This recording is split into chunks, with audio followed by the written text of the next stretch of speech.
You are all aware of the political developments in our country. We are standing at a point of economic, political, and social nosedive as a nation.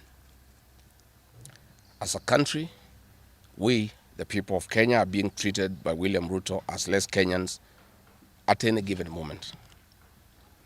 Driven by the resolve for a better Kenya and patriotism, I've heard a call from the people of Kenya to speak into the matters that are of concern to them and all of us for our common good. On the 7th of July 2025, during the 35th anniversary of Sabasaba, Kenyans from all walks of life led by Gen Zs and armed and peaceful went to the streets. This is not the first demonstration that has happened in Kenya this year where lives have been lost and property destroyed. Unbeknown to these peaceful demonstrators, the tired regime of Ruto had a well-organized state-sponsored militia in cohort with the police and other state security agencies to maim, kill and destroy property and blame it on the Kikuyu community and specific leaders who are perceived unfriendly to this killer regime. This targeted profiling of the Kikuyu community and destruction of their specific business is an economic sabotage not new to the narrative of William Ruto.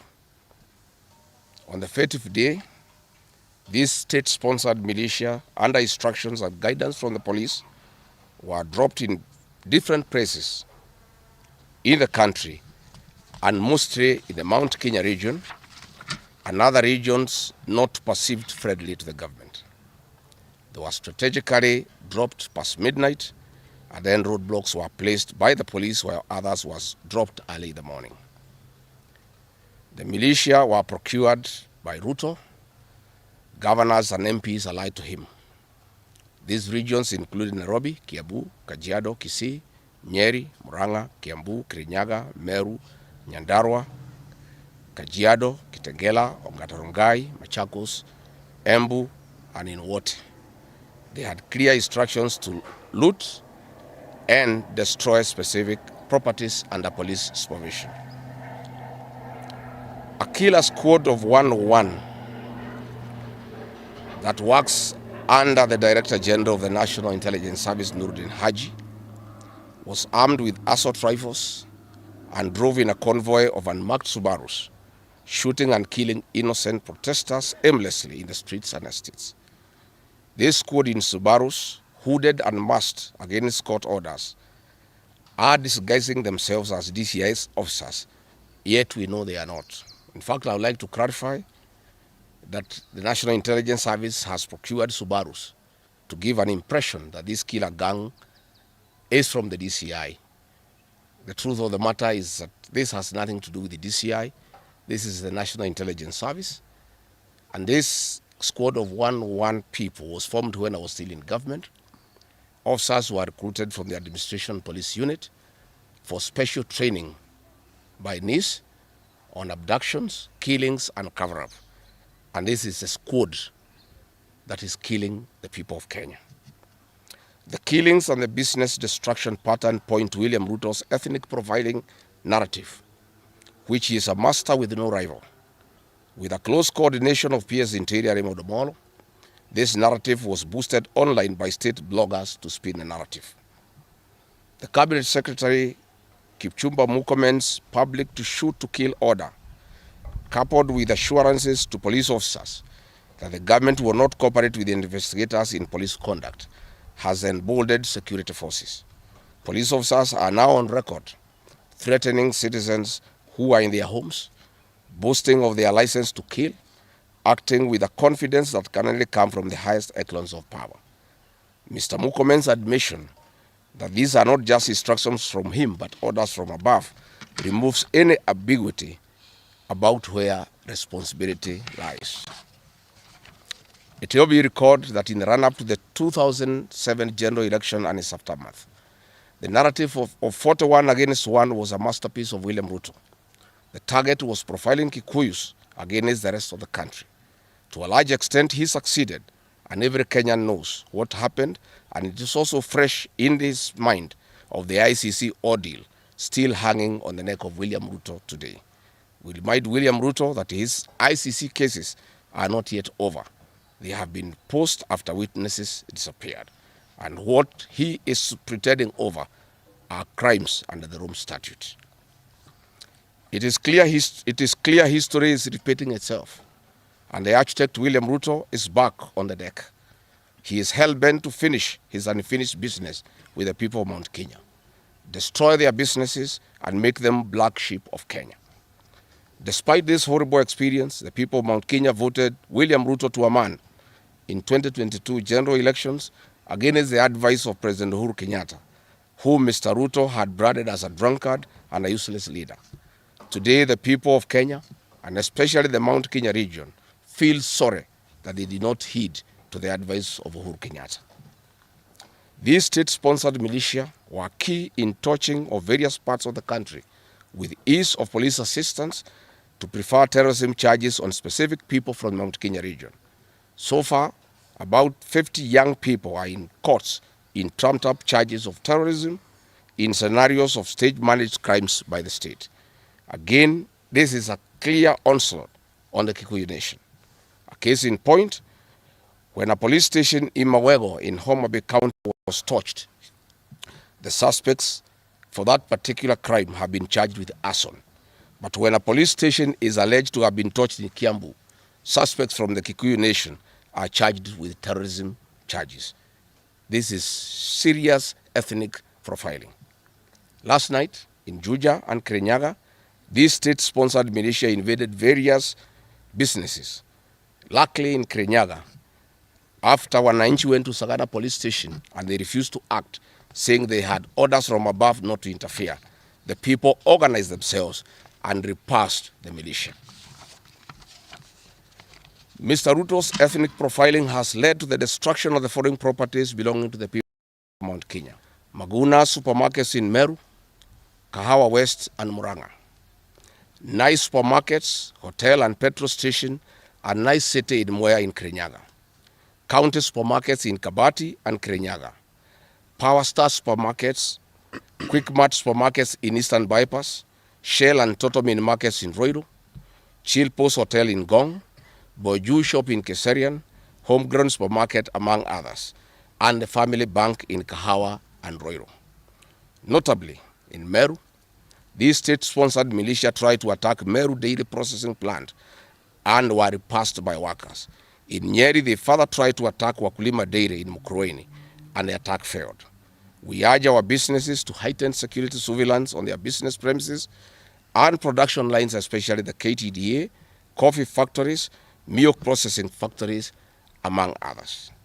We take note that in Meru, on Sunday, the 6th of July, at an event attended by CS Kipchumba Murkomen, the MP for Bori, Mugambi Rigathi, indicated that a supermarket would be attacked the following day.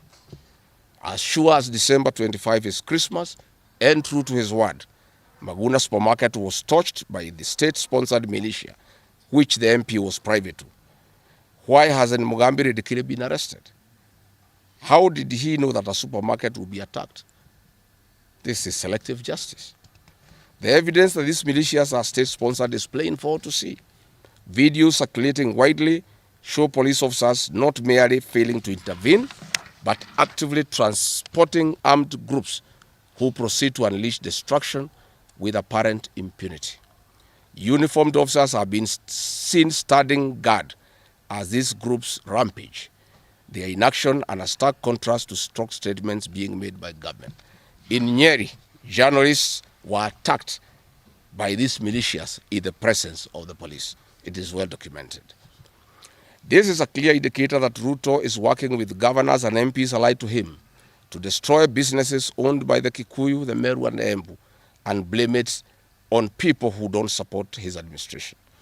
This is a tactic that was used by the colonialists with collaborators who searched earth policy and torched buildings and businesses and blamed it on the Mau Mau. This divide and rule tactic will not work, Mr. Ruto. We know that in Meru, they want to use this mayhem to blame Mithika Linturi.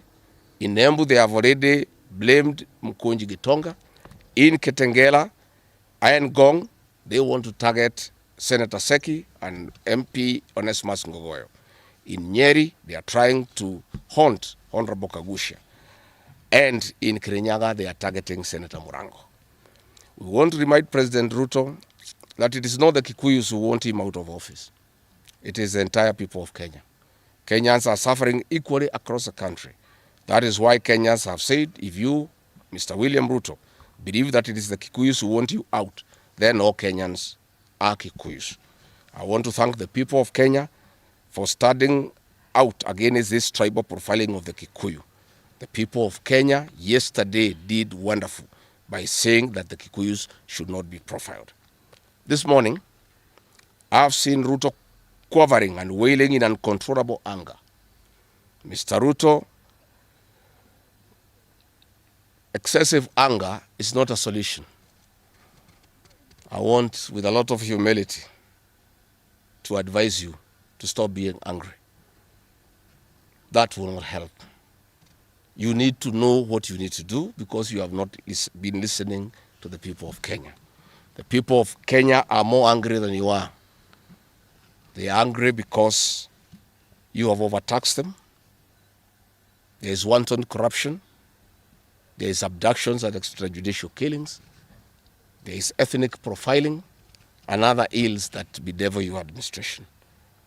If you want to be calm, please abolish the housing levy and give dignity to the payslip. I have heard you saying that you cannot give jobs to the young people.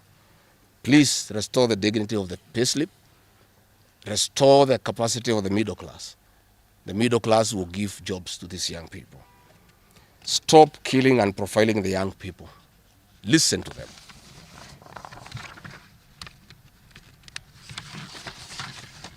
Stop abductions and extrajudicial killings. Abolish, disband the killer squad of 101 officers at Nurdin Haji. Give hustlers the jobs that you promised them. Mr. William Ruto, you are the one who promised. You cannot cry today that you have no solution, saying that other presidents have not been able to do it. You are the one who promised these young people. Stop police brutality. Stop abductions and illegal detentions. Get the hustlers from the bottom of the economic pyramid as you promised. Yes, Mr. President, we agree there were other presidents before you, as you have rightly stated, and true, they never went through what you are experiencing today. May it please you to know that the reason why Kenyans really had problems with them, Mwai Kibaki and Uhuru Kenyatta were guided by the Constitution and the rule of law. They did not capture our constitutional institutions to work for them instead of working for Kenyans. They never killed children. They never attempted to build churches in State House. They never organized militias to destroy people's property and kill them. That is why you have a problem. And we also want to remind you that Mwai Kibaki had a difficult time from you, William Ruto. Videos are everywhere. You cannot say that Mwai Kibaki did not face resistance. It's on record that you gave hell to President Kenyatta for 5 years. So it is hypocritical for you to allege that Mwai Kibaki and Uhuru Kenyatta had a very easy time. Most of the problems Mwai Kibaki and Uhuru Kenyatta had came from yourself, and it's on record. We want to advise you that the one-term movement is not getting you out of power outside the Constitution. Mr. President, nobody wants to throw you. Nobody wants to overthrow your government. Nobody wants you out of power through unconstitutional means. Mr. President, I and the people we work with are on record. We want to remove you from State House through the ballot in 2027. This narrative you are creating that there is an attempt to overthrow your government is for you to have the opportunity to use the Terrorism Act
Thank you very much.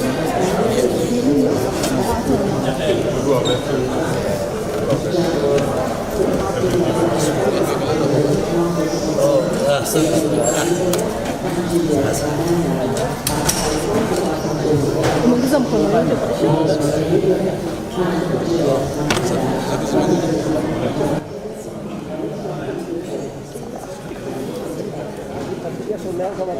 Sawa, haina shida.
Push kidogo.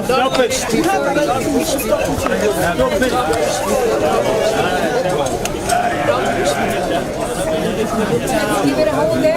Yes.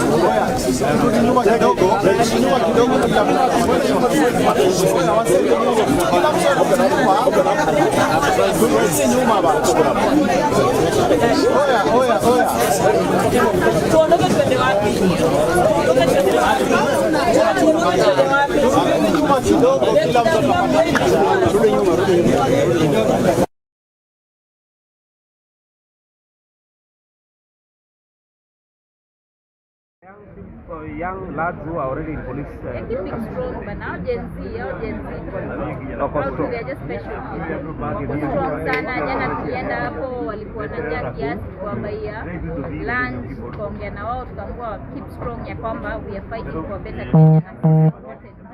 And we are saying we will not allow anyone to intimidate us because of our name. Because I am there is someone who is silent. Political submission. I will have my opinion today, tomorrow, and the day after. So the government that is sponsoring that narrative. Sasa wewe umengoja His Excellency afike. Mimi nangoja the people in the USA. Na tumesikia ati gava sijui nini nataka sijui kumwarrest. How do you feel?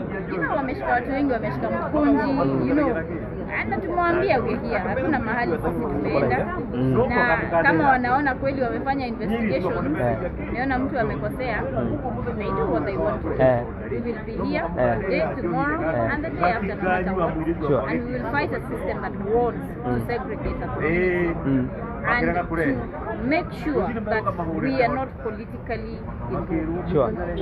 They are called the three musketeers. That's what they always three. That was in 1 minute. In 1 minute. How do you know area? Yes, yeah. Wewe ni msee wa ground mkiwa na wakili. Yeah, sure. Incoming governor Rigathi County. Huko area. Yeah. Tumeshikwa na homa, shikwa na polisi. Tubaa kutushika tu ni kushikwa na wasiwasi ama kushikwa na uoga. Kabisa. Na hii serikali ambayo tunayo mahali inatufikisha sisi tunangoja siku. Na niseme kwamba uongozi mbaya, unajua Swahili husema kibebacho kivunja inafupa mchukuzi. Kibebacho tayari kimeanza kuvunja. Na huwezi kumlaumu ndombi kwa kosa la kutakasa kaniki. Wewe usinirangia. Kwa hivyo hii serikali hizo medali za seneta unaona kama ziko kwa kamusi kweli. Seneta ni mnoma mbaya sana. Usimuone hivi. Niseme kwamba umuhimu wa uongozi ni kuongoza watu kwa njia iliyofaa, wala sio kuua watu ama kushika watu. Kama vile unajua chumvi si muhimu kwa mtu anayekunywa chai na sukari si muhimu kwa mtu anayekunywa supu. Kwa hivyo uongozi usio mzuri hatuhitaji sisi. Kwa hivyo tunangoja mkubwa, tumsindikize, aende salama, akija tutamkunjia kwa sababu ndio baba yetu. Na hapo ndio tupo. Kuna wananchi wengi sana wa Kenya wanasema baba ametuacha. Na ameenda nasikia karibu miezi miwili. Wananchi wa Kenya wanauliza watabaki aje? Wanabaki na nani? Unajua hata mzee Mabamba akikaa sana nyumbani, unajua si vizuri, lazima lakini akiondoka akazetu wako na nazetu wako wakienda na hivyo tunamtakia kila kwamba aende kwa sababu kule kwetu tunapoenda pia kuna wenzetu wanamhitaji, tunapatia muda kidogo alafu atarudi hapa tuendelee na mchakato. Asante sana. So many people are arriving here at the same time to ensure that Governor Gachagua County uko area umejipanga mzee, umekaa kwamba anytime from now mzee anaweza pigwa kwa Subaru naende. Na nasikia sasa kuko na Subaru aina mbili, kuna ya DCI na kuna ya nini. Unajua tunasema tuachwe, maana tuko Kenya tuko na demokrasi na tuko na uhuru ya kusupport na kusimamia na kusema ni Rigathi. Na kuna wakati tulikuwa tunasema ni Ruto. Na sasa hatusemi Ruto, tunasema nani? Rigathi. Kwa hivyo serikali ijao iko hapa. So waachana na mambo mingi. Yes, wao wafanye mambo yao na wafanye maendeleo. Sisi tunasema na tuko Kenya na tunasema ni Rigathi kwa saa. Naona umepiga ground iko aje? Kuna Subaru, kuna mambo ya masubaru. wacha wafanye venye wanataka, lakini sisi tunasema one term. One term. Wewe budia. Yes. Ai. Kibeti is already one term. One term. And so many people around here to ensure that His Excellency gets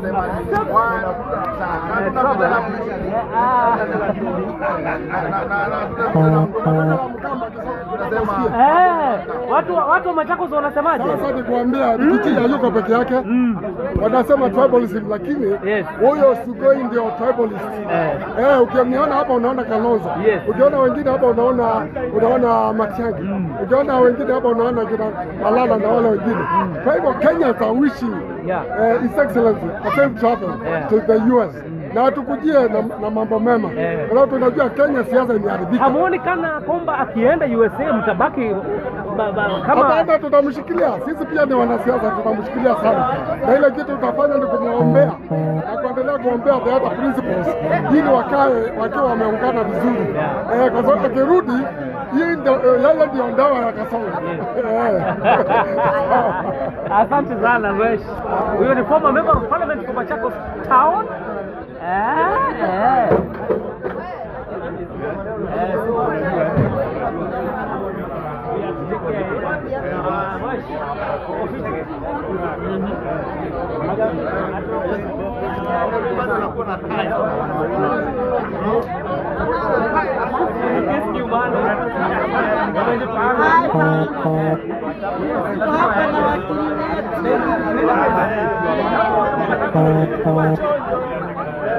Kuna watu bado mtafanya dharari alikuwa anafanya. Hapa tuko na Rigathi ni military. Mimi nilikuwa niende, lakini tumepangana mimi nibaki kama wakili nihakikishe kwamba wale watu wanashikwa, mimi ninaenda kuwatoa ndani. Kama ni rallies pia tutaendeleza.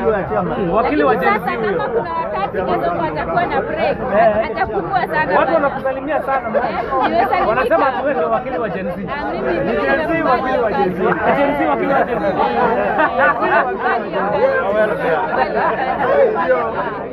Hiyo wanda atakuwa promote mapema.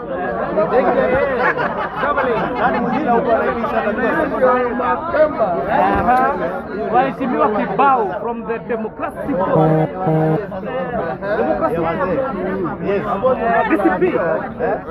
Party.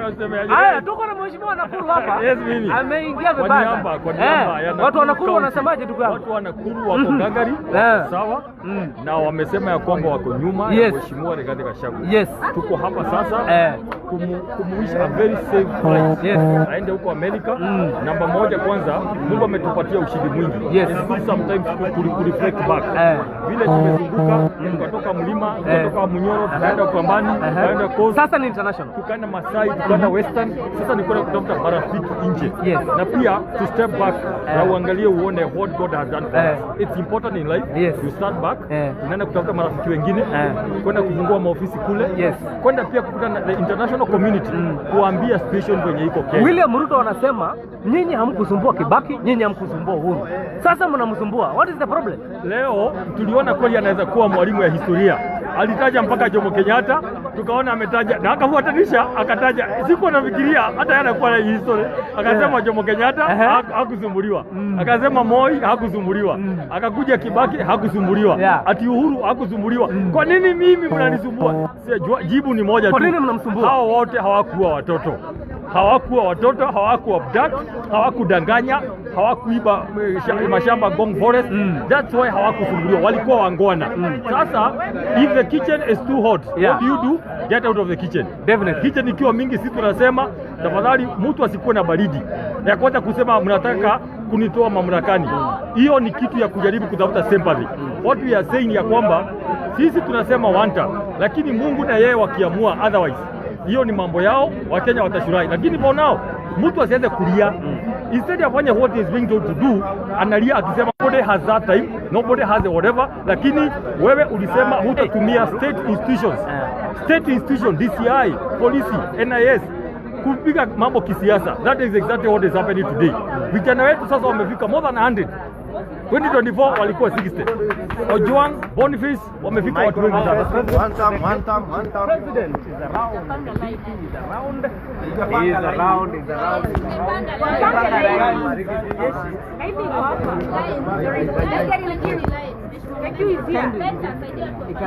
We, tupangeni Bongela. Hapo right. Let's get in there.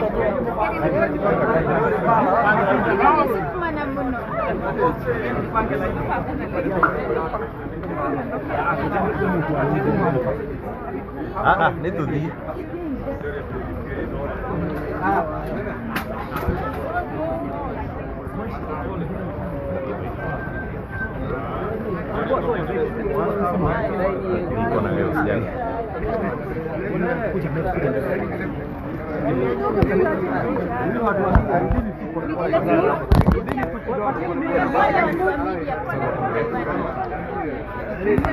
Let's